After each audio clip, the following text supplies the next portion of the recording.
My friends, it's the answer to our prayers, and we hate it.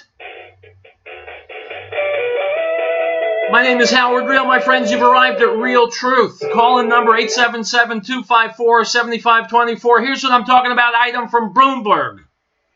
President Donald Trump's first full budget would dramatically reduce the U.S. government's role in society, hitting hard many of the rural working poor supporters who propelled him into office as he cuts through the safety net for the poor and disabled, impacting farming communities and inner cities alike. Unquote. This was completely predictable. For years, we've had phony baloney politicians who just say, yes, I'll pay for this, I'll pay for that. Just vote for me. I'll give you anything you want. Then we wake up in the morning after a decades-long drunk, and lo and behold, we're $20 trillion in debt. Donald Trump comes along, a responsible, intelligent adult, and we hate his budget. My friends, listen to me, because this is not only real truth, this is real wisdom. This budget, this approach that Trump is taking, this is how the United States federal government was designed to work. Smaller government, lower taxes, less intrusive government.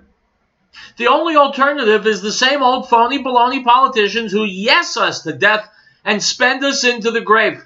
The reason these cuts appear to some to be draconian, to be inhuman, to be cruel, is because we've been leading an inflated lifestyle for decades, spending way beyond our means.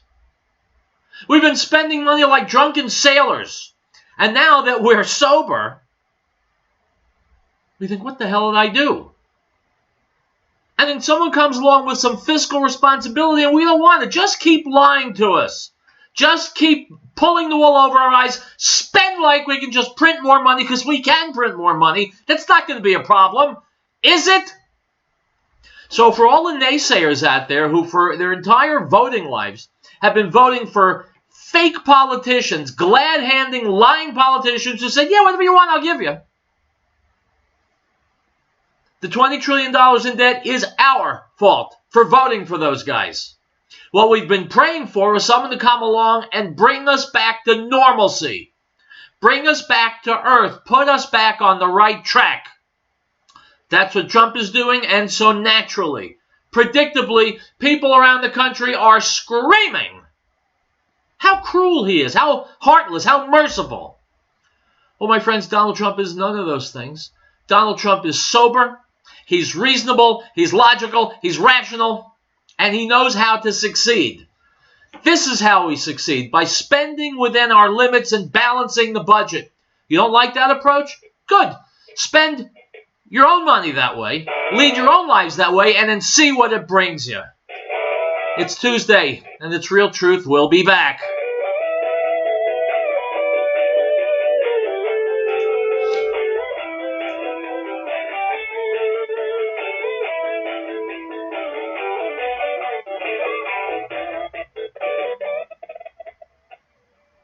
This is Michael, control of the American The American Freedom Network needs your help. Please call 1-205-6245. That's 1-800-205-6245 to make your donation. Or send a check or money order to P.O. Box 1750, Johnstown, Colorado, 80534. That's P.O. Box 1750, Johnstown, Colorado, 80534. Help us keep the voice of truth and freedom on the air. Thank you. Reasons to own gold. Brought to you by the Patriot Trading Group at allamericangold.com. Reason number 647. Most people don't even know that the courts have already ruled. Once money is deposited into the bank owns the money, and the depositor is merely an unsecured creditor of the bank. Which means if the bank goes under, you get paid last. After the financial crisis, instead of breaking up too big to fail, the government and the Federal Reserve created Dodd-Frank and made too big to fail banks even bigger, while putting your deposits more at risk. I'm Joe Jaquin, CEO of the Patriot Trading Group. To learn more, visit us at allamericangold.com or call us at 800-951-0592.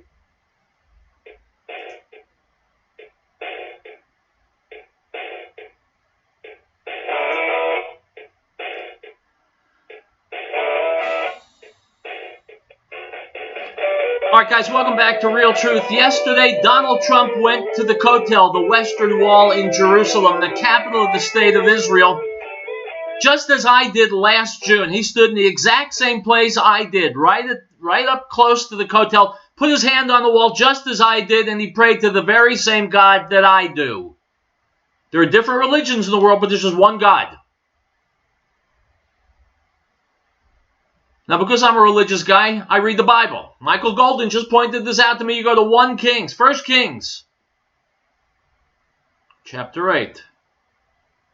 It's almost as if the prophet could see the future, could see Donald Trump standing at the Kotel when he wrote, "As for the foreigner who does not belong to your people, Israel, but has come from a distant land because of your name, for they will hear of your great name and your mighty hand and your outstretched arm. When they come and pray toward this temple, then hear from heaven your dwelling place. Do whatever the foreigner asks of you, so that all the peoples of the earth may know your name and fear you, as do your own people Israel, and may know that this house I have built bears your name." Donald Trump is doing exactly what we want him to do. He's doing exactly, if I may, what God wants him to do. The problem, as always, is not in our stars, it's in ourselves. Human beings can find a way to screw up just about anything. Mick Mulvaney, director of the Office of Management and Budget, presented Donald Trump's budget for 2018 today in the White House press room. I'm going to play it for you in this segment and in the next segment. Now, if you're thinking, come on, Howie, that's boring, then I want you to wrench your brain around. This is your life. This is your children's lives in what he's saying here. And I'm playing it for you because this may be the single most important thing you hear this year. This is how you and I and our fellow Americans, and by extension the rest of the world, this is how we're going to live going forward. Are we going to come back to normalcy, to sanity, or not? So this is very far from boring. This is fascinating. Mick Mulvaney this afternoon from the White House. Good morning, good morning, good morning. I wanted to make a brief statement before we start about things that are probably more important than the numbers. And folks like me sometimes get caught up in the numbers. I want to talk very briefly about what happened in Manchester, England. And the president this morning summed it up emotionally for a lot of us. He just called these people who perpetrated this, one person, there may be more, evil losers. The president has I think Barron's 11 or 12. I took my son to his first concert when he was 11 or 12, and I think all of us who have children that age and take them to concerts, this is something that hits especially close to home, and we stand shoulder to shoulder with our ally and our friends in the UK, and also have the victims and their families in our hearts as we talk about these other things that somehow pale in comparison. With that said, let's talk about the budget. And I know that some of you were here yesterday, and some of what I said at the opening will be a repeat, but a lot of folks were not here. So let's talk about what this is. This is the President's FY 2018 budget. The name on the cover is the New Foundation for American Greatness. Okay? As I read through it over the weekend, as I did, in fact, we've been working on this since before I actually got here, it struck me that the title should have been different. The title should have been a taxpayer first budget, because that's what this is. And as I was trying to reconcile those two things, well, it's called the New Foundation for American Greatness, but I wanted to call it the taxpayer first budget. It struck me that that was what was really new, or one of the things that was new about this budget, that we looked at this budget through the eyes of the people who were actually paying the bills. I think for years and years, we've simply looked at a budget in terms of the folks who are on the back end of the programs, the recipients of the taxpayer money, and we haven't spent nearly enough time focusing our attention on the people who pay the taxes. I got a couple questions yesterday. I know I will today about compassion. Compassion needs to be on both sides of that equation. Yes, you have to have compassion for folks who are receiving the federal funds, but also you have to have compassion for the folks who are paying it. And that is one of the things that is new about this president's budget. What else is new? It's new in that it balances. for the first time in at least 10 years. The last time we looked, we couldn't find a President Obama budget that balanced ever. I think he tried a couple times to convince us that primary balance, which was balance without regard for interest payments on the debt, was balanced. We reject that. We get to an actual balance on this budget within the 10-year window. It begins to reduce the size of the debt relative to the size of the economy in year one. Okay? That's how important it was and is to this president to try and bring some fiscal discipline. Again, if you're looking through the perspective of the people who pay, you'd like to be able to tell them at some point in the foreseeable future, you're going to be able to balance. The previous administration completely gave up on that. As I've said before... My friends, let me interrupt you. Fiscal discipline is not sexy. Nobody especially wants fiscal discipline. We want money for whatever it is we want. Let someone else cut. Yeah, those days are done. Those days are done. We can no longer think like children. We can no longer think like irresponsible, well, there's only one word, liberals. We need to be grown-ups. We need to be adults. We need to be responsible. That's why I'm playing this video, and I'm going to play it in the next segment too, because this is how we get back to normal.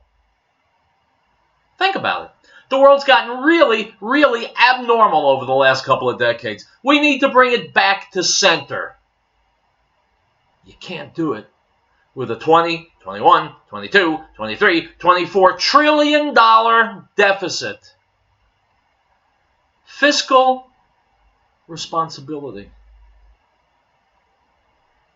I'm not sure there's anything that touches all of our lives as much as that does, as much as it will. So instead of cursing under your breath, say loud and clear, thank you, President Trump, for bringing us back to normalcy. Now, we're about to take a break.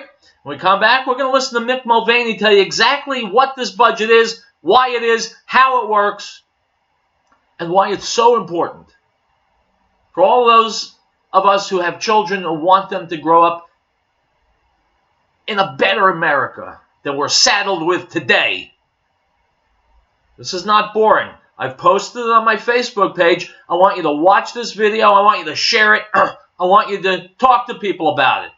It's important to generate support for this budget, because if we don't, man, the ship of state is sunk.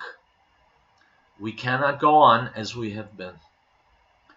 Now, we're about to hit a commercial break. When I come back, we're going to go back to Mick Mulvaney earlier this morning in the White House press room, talking about life going forward. I know we got a commercial break coming up somewhere. And as soon as we do, we're going to come back. We're going to listen to that. We're going to have Ann Coulter. I think we're going to have Donald Trump speaking in Israel. And I'm confident we've got a commercial break coming up sometime soon. Dare I put this video on knowing that it's going to be interrupted by a commercial break? What the hell? To the previous administration, if you borrow money, if I take money from you and I have no intention of ever giving it back, that is not debt, that is theft. And if we're going to borrow money from people, we have to have a plan for how we're going to pay it back. And that's what this budget does, and that's one of the things that is new about this budget. The next word in the title is foundation. What is the foundation that we're trying to build here? And I sum it up this way. I saw an article a couple weeks ago about what is Trumponomics. And the Trumponomics is part of the foundation here. What is it? It's sustained 3% economic growth.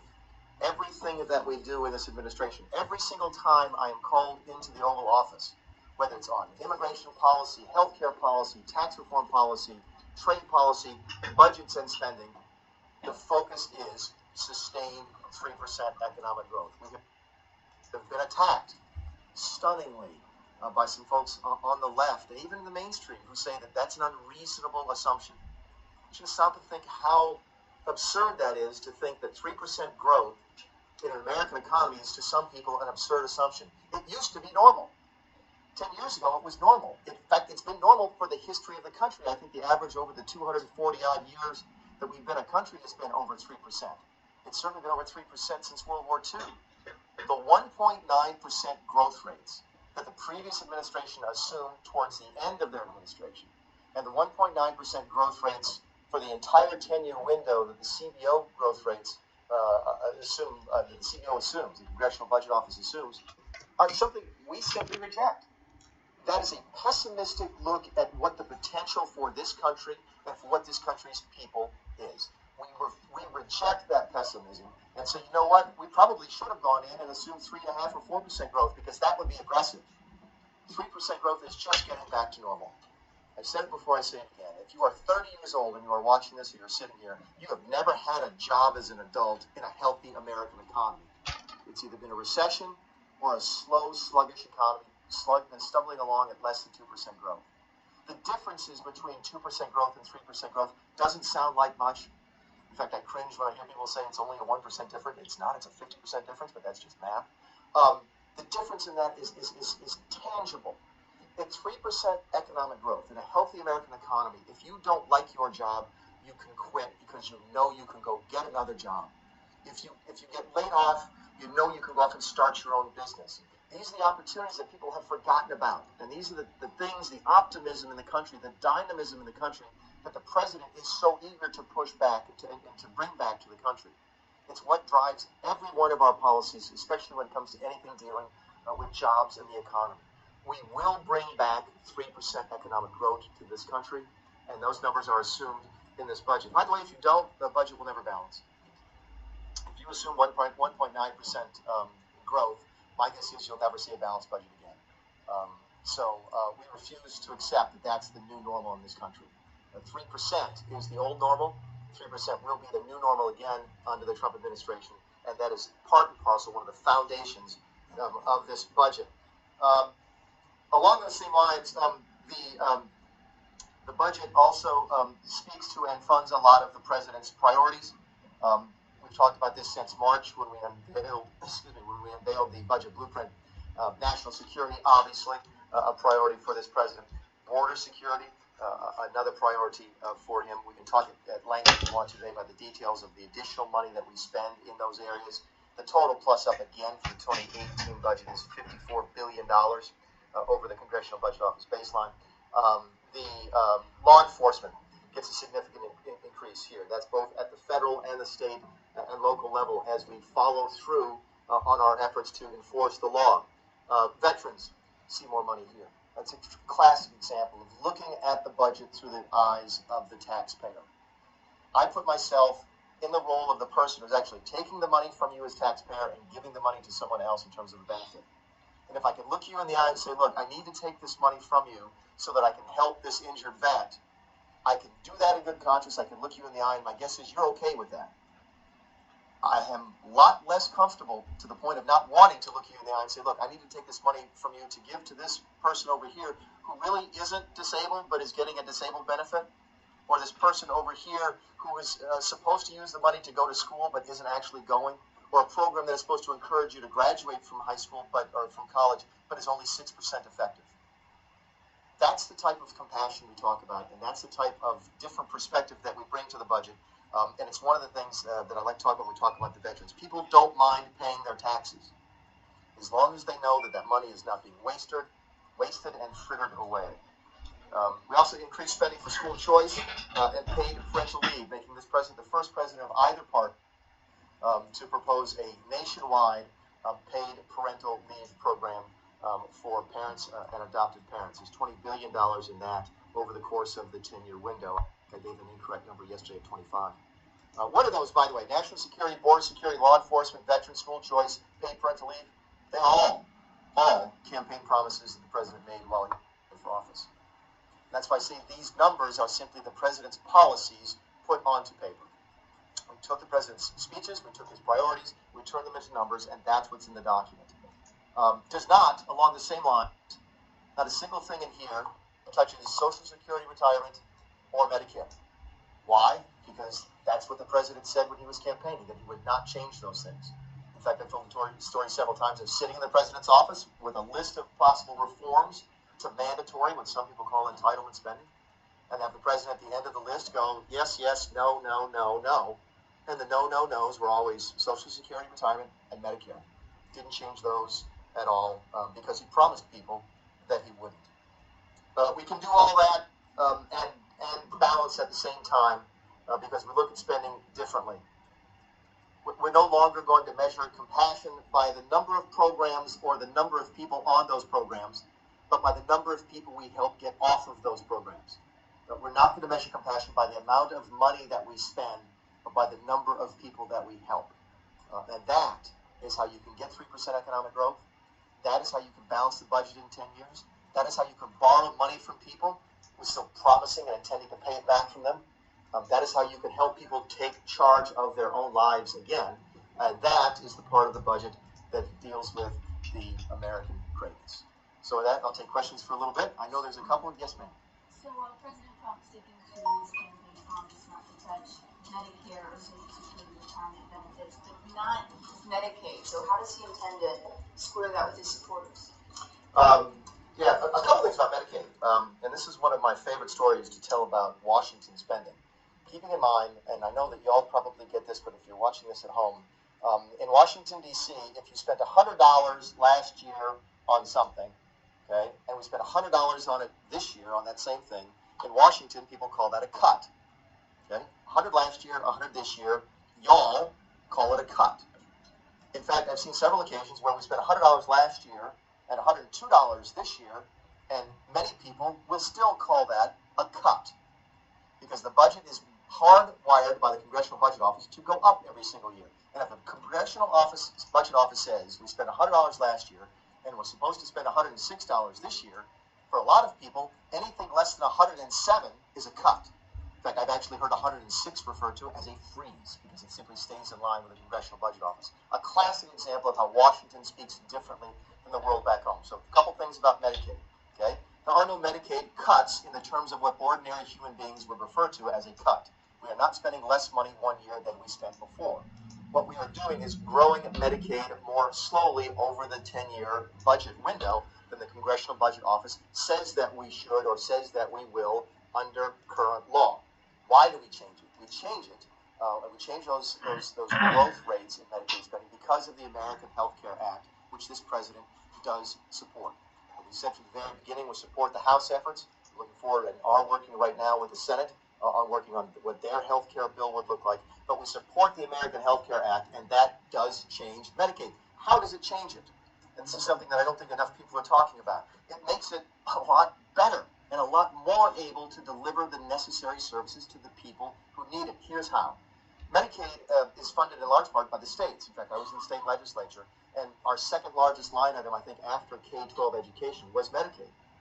And we would see this program come down from Washington with all these instructions on how to use it and say, goodness gracious, this won't work in South Carolina. We happen to think, for example, that Medicaid is designed for more of an urban poor population than a rural poor, as predominates in South Carolina. And we would ask them every single year, would ask them, the federal government, give us more control over how this money gets spent. We think we can do it better. We think we can either provide the same services to the same number of people cheaper, or we can provide better service to more people at the same amount of money if you let us do it better. And the federal government always said no. In the American Health Care Act, we say yes. And we give the governors and the state legislatures a lot more control over Medicaid. Everyone is interested in seeing the truly needy in their state and in our nation get the care that we promised them in Medicaid. But there's a better way to do it than under current law, which is Obamacare. We'll also talk about what a failure that is. But there's a better way to do it, and that's what the American Health Care Act does. In the back, yes, sir. You mentioned the previous administration of stagnant growth and that the deficit has actually doubled since 2008 to about $10 trillion in 2020. But a member of that administration, Larry Summers, today actually went on the attack. I'm curious how you would respond to his assessment of the budget. He called it simply ludicrous, and that the administration is double counting the tax cut and the benefit of growth. I did get a chance to just see the piece that Mr. Summers wrote on the way out the door, and I couldn't just. Ideas were rushing into my head what I might say to Larry if he were here, so if he's hiding in the back, that would be a good time for him to come out and identify himself. I went back and looked at some of the economic assumptions that the Obama administration made in its first couple of years. And I want to say, on a couple of different occasions, their assumed growth rate was more than 4.5%. Keep in mind, this is the first administration in history, okay? It was the first decade, the first 8-year period in history not to have a 3% growth rate. Yet they were promising us 4.5% growth. So if Larry wants to talk about unreasonable assumptions, we talk about my 3% growth rate and his 4.5%, and we'll talk about who actually is closer to reality. Regarding the double counting, here's one of the things I think that a lot of folks have overlooked. And we do that on purpose because it's sort of hard to count this, and you don't want to make too many assumptions. You have to make assumptions about a budget. You're talking about a document that will look 10 years into the future. So it's natural for both administrations from either party to make some assumptions. But one of the assumptions we didn't make was that we didn't close any of the tax gap. For those of you who aren't familiar with that, the tax gap is the amount of money that we should collect in taxes every single year, but don't. 2016, that number is $486 billion. Almost enough to close the deficit that year. And we don't assume an additional penny of that being closed as part of our tax reform. Why is that important? There's probably three reasons people don't want to pay tax. Number one, they just don't pay tax, and there's always a certain number of people who don't want to do that. Number two, it's just too hard for them to do it. It's too complicated for them to do it. 2 reasons. Now I feel like I'm a Monty Python skit, but 2 reasons. And we think that, exactly, that if it's a simpler tax code, okay, that people are more likely to pay. That simply makes sense. If you can really fill out your tax returns on a single piece of paper, you're much more likely to actually do it. It's also easier for us to see if you're paying the right amount. A simpler code is easier for you to pay and easier for the government to see if you're paying the right amount, which would allow us very reasonably to assume a reduction in the tax gap, and we don't do a single penny of that. So I'm aware of the criticisms, and I would simply come back and say, look, there's other places where we were probably overly conservative in our accounting. We stand by the numbers. We thought that the assumption that the tax reform would be deficit neutral was the most reasonable of the 3 options that we had. We could either assume that our tax reform was deficit neutral, we could assume it would reduce the deficit, we would assume it would add to the deficit. And given the fact that we're this early in the process about dealing with tax reform, we thought that assuming that middle road was the best way to do it. Yes, sir. Thank you, Director. Can you characterize the treatment of climate science programs and cuts to those? And do you describe those as a taxpayer raised? You tell me. I think the National Science Foundation last year used your taxpayer money to fund a climate change musical. Do you think that's a waste of your money? What about climate science? I'll take that as a yes, by the way. So you see my point. What I think you saw happen during the previous administration is the pendulum went too far to one side, where we were spending too much of your money on climate change and not very efficiently. We don't get rid of it here. Do we target it? Sure. Do a lot of the EPA reductions aimed at reducing the focus on climate science? Yes. Does it mean that we are anti-science? Absolutely not. We're simply trying to get things back in order to where we can look at the folks who pay the taxes and say, look, yeah, we want to do some climate science, but we're not going to do some of the crazy stuff the previous administration did. And I will note for the record that you didn't say anything about about the musical. Yes, ma'am. You're talking about making assumptions. What are your assumptions and expectations for the budget in reference to the wall? I mean, Congress really seems to have come on the record and say they're not in support of funding it. So what are your expectations? Well, some folks aren't in support of it. Some folks are very much in support of it. By the way, I did read something, and I was really disappointed yesterday. I don't know if there's anybody here from the folks who broke the embargo, but I thought there was only one place. I don't think there was anybody here. Somebody did, but I read the article yesterday about how we supposedly dramatically reduced our request for the wall funding. It's not accurate. The 2017 request was $1.5 billion for border security and 3.0 billion in additional DHS funding. And the request in the proposal in the 2018 is 2.6 for border security, almost twice as much, and 4.5 for total DHS. Again, a much larger number than 2017. So I'm not really sure how the person got to that number. But let me address your question. Well, I'll tell you what, Mick, hang on. We're going to take a break, and then we'll address that question. My friends, there is nothing more important you're going to hear today than this. This is Riell Truth. Stick around.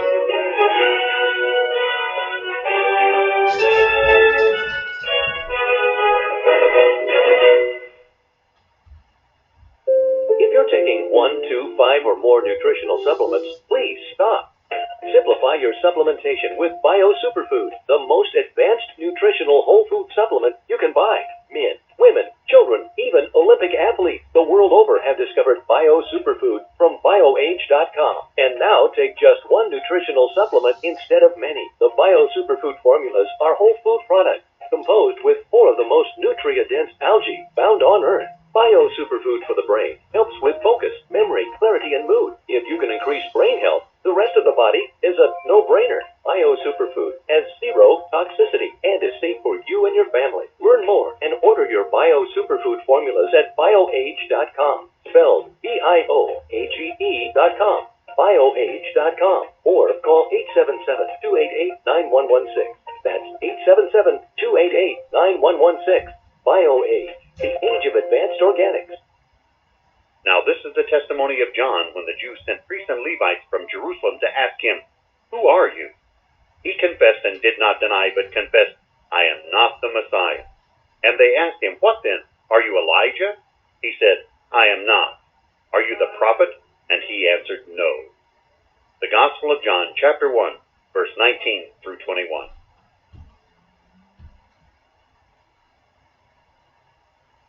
The associates at your 24-hour Walmart Supercenter in Lafayette remind us, no one anywhere is more noble, righteous, selfless, or courageous than our United States Armed Forces. These brave men and women and their families foot the bill for our freedom every day. Send a military care package today to let them know that they are in our hearts and our prayers and our thoughts. This message is from the associate at your 24-hour Walmart Supercenter on Highway 287 in Lafayette. They're on the air because they care. Elizabeth Locker Plan and Elizabeth reminds our listeners that the drug problem is well documented. We know our kids will be approached at early ages. We want to applaud the youngsters in our community who have had the strength to say no to drugs. They provide examples to their peers and families to be the best they can be. That's from Elizabeth Locker Plant, located at 366 Grant Street in Elizabeth, serving our area since 1943 and specializing in naturalized aged beef and pork and complete custom processing. Call 303-688-2240. That's 303-688-2240. We, the people of the United States, in order to form a more perfect union, establish justice, ensure domestic tranquility, provide for the common defense, promote the general welfare, and secure the blessings of liberty to ourselves and our posterity, do ordain and establish this Constitution for the United States of America.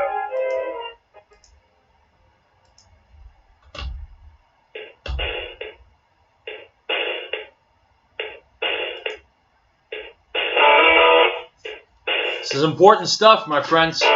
Trust me. You're back with Howard Riell. The show is still called Riell Truth. We're listening to Mick Mulvaney talking to the press earlier today about the 2018 budget just released this morning. And again, it's not funny. It's not whiz-bang. It's not sexy. But it's vital. Otherwise, I wouldn't take up my very limited time doing this show with it. By the way, I've posted on my Facebook page, Riell Truth Radio, R-I-E-L-L. Go there, watch it for yourself, share it with everyone you know, and tell them this is what a real, honest-to-goodness, responsible, grown-up, serious adult budget looks like.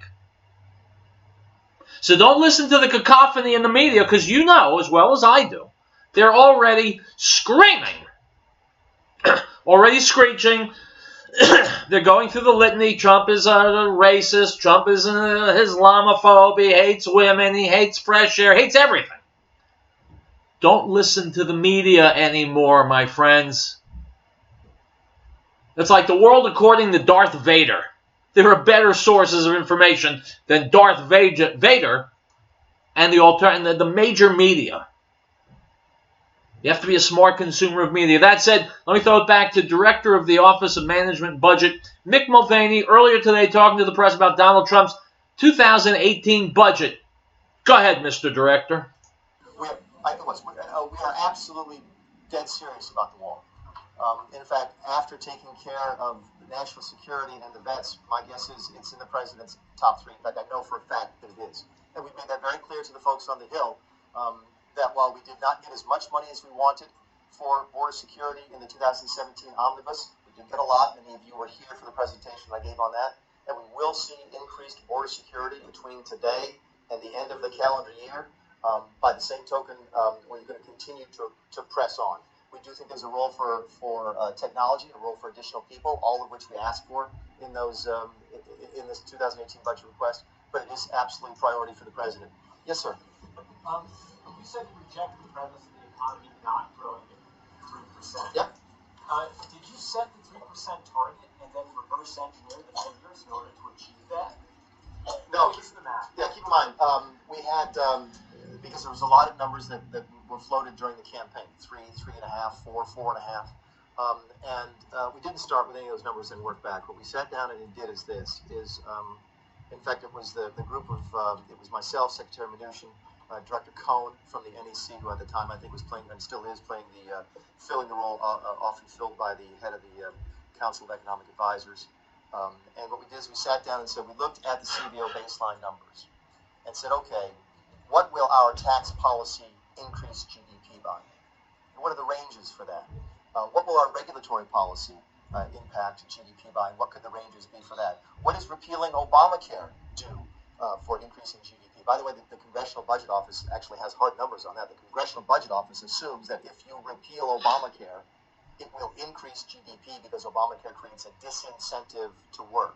So we went through the methodology, item by item, and arrived at 3%. And I also think that you'll see that as well in the ramp up to that 3%. We don't assume 3% in year one, for example. I think our assumption for this year is 2.3, then 2.5, then 2.7 or 8, and then 3% out. So we think it's a very reasonable and very defensible macroeconomic assumption.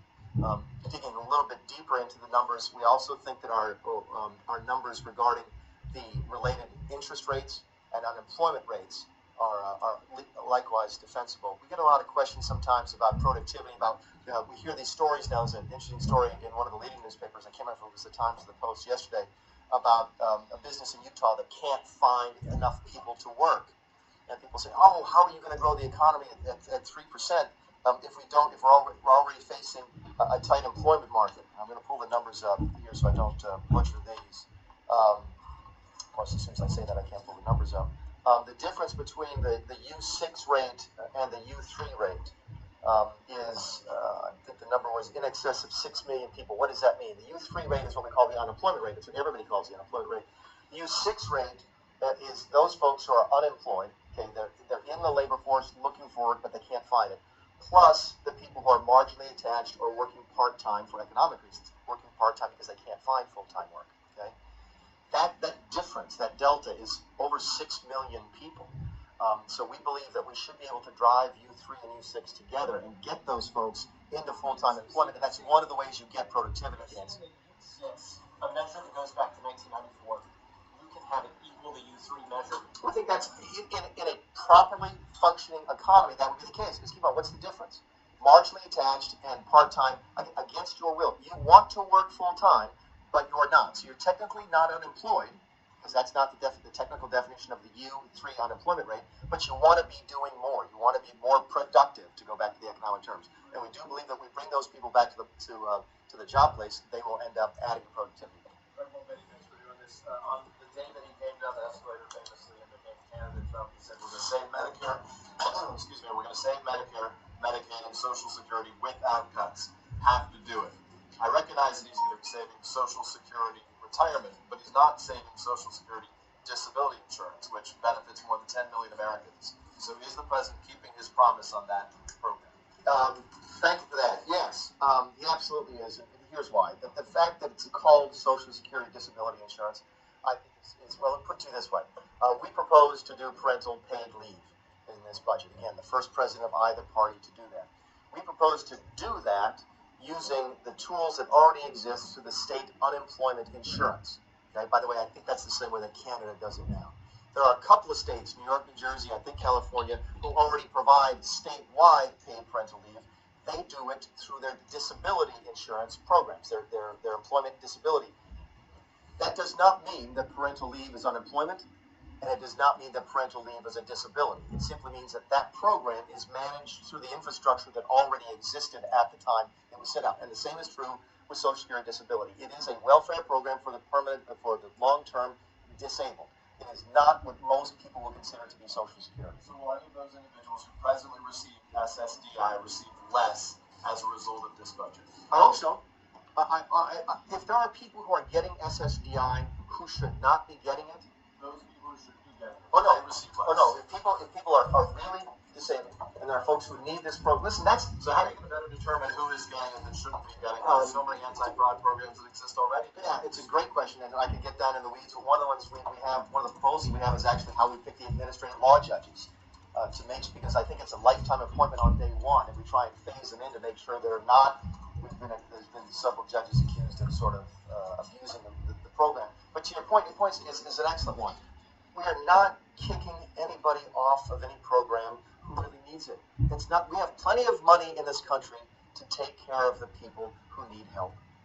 Okay, and we will do that. We don't have enough money to take care of everybody who doesn't need help. My friends, I'm going to leave it there, and I'm going to let you go to my Facebook page, Riell Truth Radio. Watch the rest of this video. Mick Mulvaney is a great spokesperson for the Trump administration. He's got all the facts at his fingertips, and I respect the hell out of him for that. This is a reasoned, responsible, intelligent budget going forward for the American people. And keep in mind, as soon as you go to some other media outlet, you'll hear people screaming about how draconian this is. Trump doesn't care about people. He wants to murder old people, doesn't care about children. He wants people dead in the streets. Expect that. And it's all hooey. We'll be back.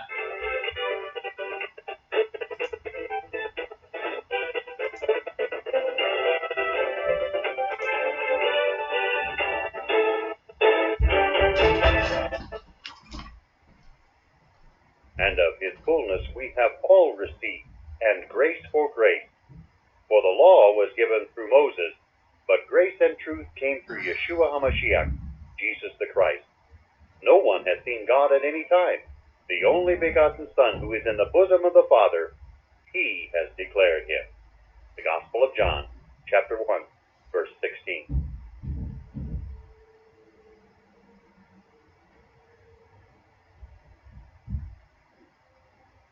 Article 4. The right of the people to be secure in their persons, houses, papers, and effects against unreasonable searches and seizures shall not be violated, and no warrant shall be issued but upon probable cause, supported by oath or affirmation, and particularly describing the places to be searched and the persons or things to be seized. If catastrophe struck, would your family be prepared? Are you confident you wouldn't react in a panic? Is there one place to get all of your emergency supplies? Ferris Survival encourages you to have confidence through preparation, not panic through crisis. Ferris Survival, located at 3366 South Broadway, is a professional, reputable, full-service business providing quality, realistic preparedness supplies at an affordable price. Go online, stop by, or call 303-781-0343. Ferris Survival. American Window Tinting Incorporated in Franktown reminds parents, keep an eye on your child while shopping. Children tend to stray or become lost. This poses an opportunity for a would-be abductor. Please make every effort to keep track of your little ones at all times. If you have information regarding a lost child, call local authorities at once. This message is from American Window Tinting Incorporated in Franktown. For residential or commercial window tinting, call 303-263-4228.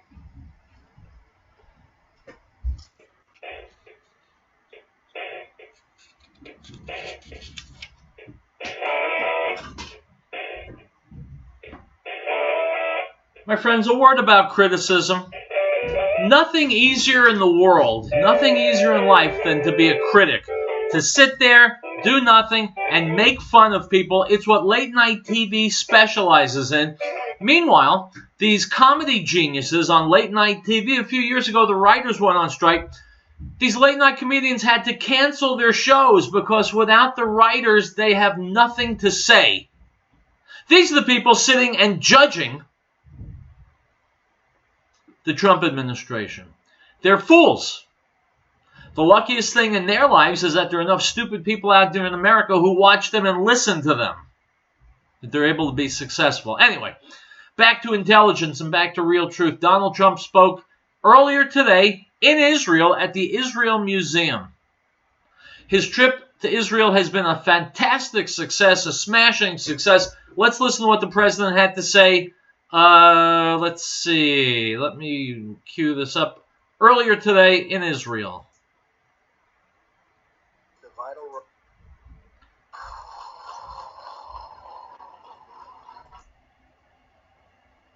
All right, here we go. All civilized nations must be united in this effort. This trip is focused on that goal, bringing nations together around the goal of defeating the terrorism that threatens the world and crushing the hateful ideology that drives it so hard and seems to be driving it so fast. It is a privilege to stand here in this National Museum in the ancient city of Jerusalem to address the Israeli people and all people in the Middle East who yearn for security, prosperity, and peace. My friends, let me jump in and tell you something. Jerusalem is the eternal capital of the Jewish state of Israel. Anyone who tells you anything differently is a hater and an anti-Semite. This is not a matter of, well, some people know, but some people don't.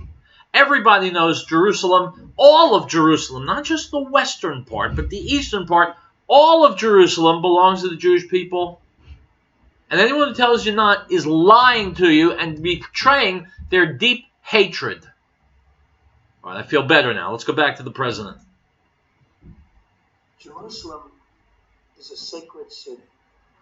Its beauty, splendor, and heritage are like no other place on earth. The ties.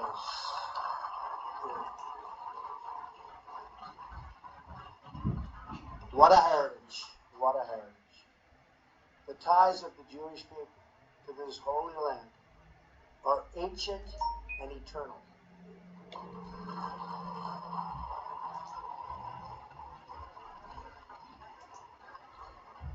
They date back thousands of years, including the reign of King David, whose star now flies proudly on Israel's white and blue flag.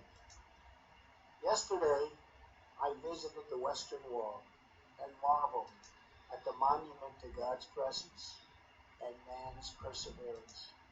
I was humbled to place my hand upon the wall and to pray in that holy space for wisdom from God. I also visited and prayed at the Church of the Holy Sepulchre, the site revered by Christians throughout the world. I laid a wreath at Yad Vashem, honoring, remembering, and mourning the 6 million Jews who were murdered in the Holocaust. I pledged right then and there what I pledge again today, the words, never again.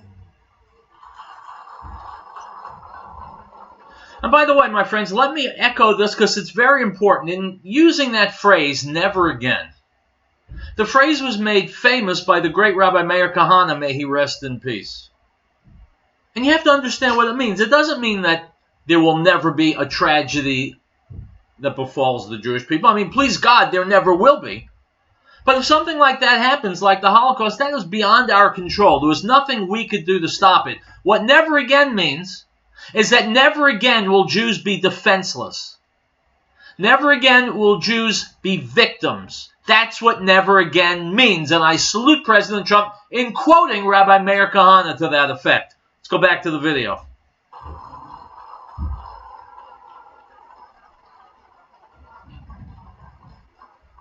Israel is a testament to the unbreakable spirit of the Jewish people. From all parts of this great country, one message resounds, and that is the message of hope.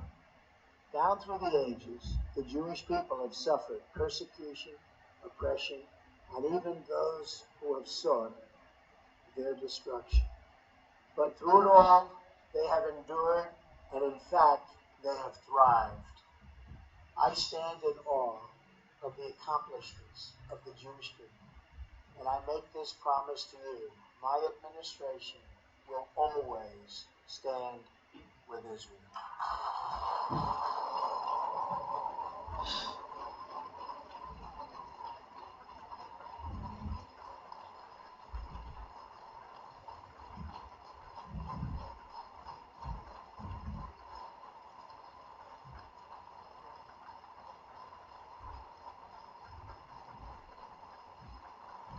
My friends, I have no doubt that the Trump administration will be the best for the Jewish people in this nation's history, as opposed to the administration of Barack Obama, who, whether he wants to admit it or not, either is or at least was a Muslim, who has a deep animus towards the Jewish people, towards Christian people, who hated Israel, and let's be honest, hates America, hates the idea of America.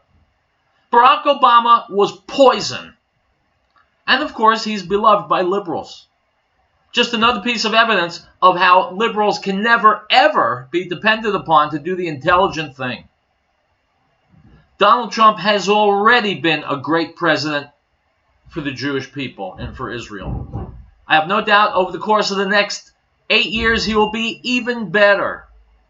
And the way he can be better is to slap down the terrorists and murderers who call themselves the Palestinians. And if they raise their heads up again and revolt against Israel, against America, to crush them once and for all. Remember the phrase from the Talmud, he who is merciful to the cruel will one day be cruel to the merciful. Take a break. We'll be back.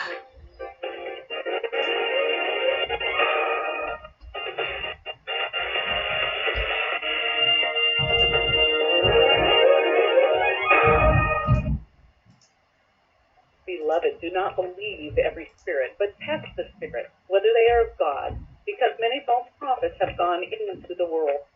By this you will know the Spirit of God.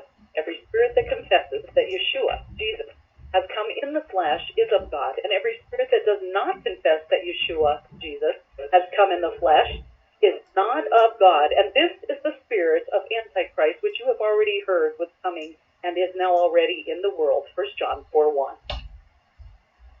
No state shall enter into any treaty, alliance, or confederation, grant letters of marque or reprisal, coin money, emit bills of credit, make anything but gold and silver coin a tender in payment of debt, pass any bill of attainder, ex post facto law, or law impairing the obligation of contracts, or grant any title of nobility. Article 1, Section 10.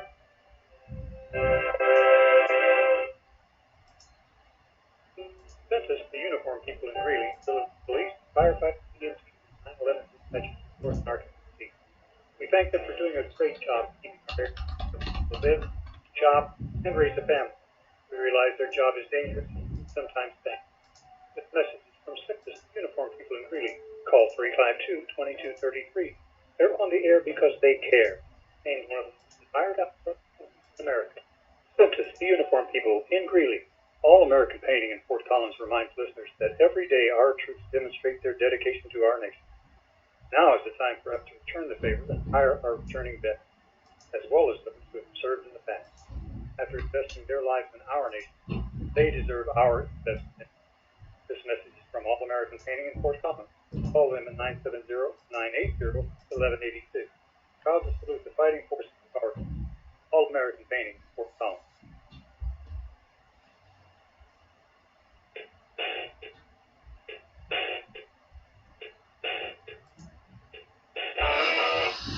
All right, guys, let's finish strong. Item from Breitbart. Europe, the United Kingdom, and Russia have witnessed terror attacks or attempted attacks every 9 days in 2017 on average. Analysis of security incidents has revealed. Since January, around 45 people have been killed by mostly Islamic terrorists, while hundreds have been injured. The only known incident not linked to jihadism in 2017 was the attack on the Borussia Dortmund soccer team by a Russian-German national attempting to profit from short-selling stock in the company. Attacks and attempted attacks have taken place in Austria, France, the United Kingdom, Belgium, Italy, Russia, Sweden, Norway, and Germany, unquote. But my friends, listen, you don't think that Islamic terror has anything to do with Islam. Don't forget, Islam is a religion of peace. Right? Item from InfoWars. Metropolitan Police are investigating, this is in England, Metropolitan Police are investigating Twitter users who spoke out against the Manchester attack. Police have already opened one investigation into Mail Online columnist Katie Hopkins after she said Western men needed to, quote, demand action in response to the terrorist nail bomb attack which targeted children leaving an Ariana Grande concert. One Twitter user, DBev007, complained about her tweet to police claiming it incited racial hatred, despite her never mentioning anything about race or even Islam, which isn't even a race to begin with. In response, police confirmed that, quote, the allegation will be reviewed and assessed by specialist officers, unquote. My friends, free speech, as you and I know it, is basically non-existent in Europe. One of the reasons Europe is burning and will soon be dead, covered over by a wave of Islamic terror. Item from the Business Insider. Wi-Fi can pass through walls. This fact is easy to take for granted, yet it's the reason we can surf the web using a wireless router located in another room. But not all that microwave radiation makes it to or from our phones, tablets, and laptops. Routers scatter and bounce their signals off objects, illuminating our homes and offices like invisible light bulbs. Now, German scientists have found a way to exploit this property to take holograms or 3D photographs of objects inside a room from outside it. Lovely. Item from CBS News. CBS confirmed Tuesday that the man who blew himself up the previous night at an Ariana Grande concert in Manchester, England, was 23-year-old Salman Abedi, who's known to British authorities prior to the attack. Unquote. My friends, the guy's a Muslim. Are you shocked? Are you amazed? Are you surprised? Yeah, I didn't think so. But here's what will surprise you. He was known to British authorities. Okay, so we know he's not going to cause trouble, because after all, they're watching him, right? Item from the Economic Collapse blog. Even though I write about our ongoing long-term economic collapse every day, I didn't realize things were this bad.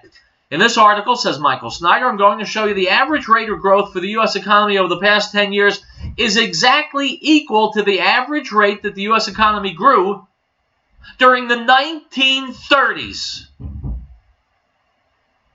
Unquote. So in other words, my friends, what did Barack Obama do with the United States economy? He brought it back to the days of the Great Depression. So to all the liberals out there saying, Obama was a fine president. Obama did a great job. We love Obama. We should have him back. Your brains, my liberal friends, are not serving you. They don't work well. You're not good at organizing and disseminating information. Your thought processes are inferior. So do this. Stop talking, and more importantly, please stop voting. Be back tomorrow with more Real Truth. My friends, stay safe, stay healthy, stay angry.